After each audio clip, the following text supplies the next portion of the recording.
কালনা থানার অন্তর্গত নান্দাই পঞ্চায়েতের সামনে একটি ভয়াবহ পথ দুর্ঘটনায় মৃত্যু হলো একটি 407 গাড়ির ড্রাইভারের। এরপরই এলাকায় বাম্পারের দাবিতে পথ অবরোধে সামিল হলো গ্রামবাসীরা।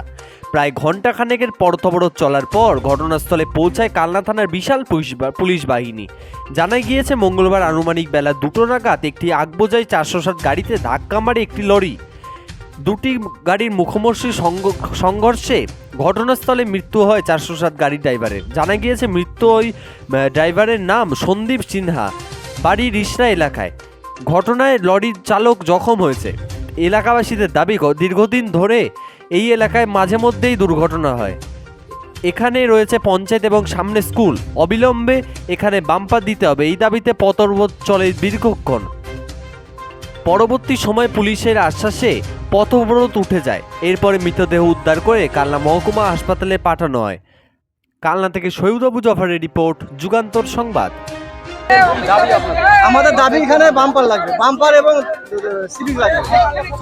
আমাদের এখানে হাই স্কুল, প্রাইমারি স্কুল এবং পঞ্চায়েত সব কিছু আছে। এখানে মনে বছরে 2টো করে যান যাচ্ছে। এই কদিন আগেও একটা মানুষ মারা গেছে।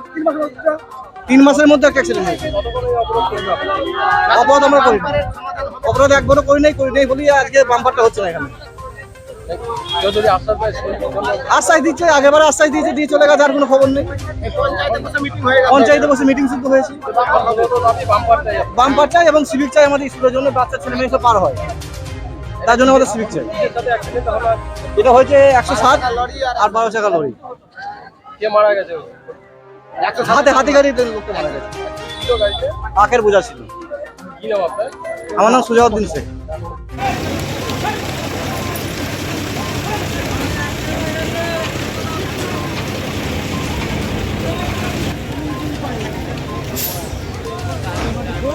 দেখে গিয়ে বলছি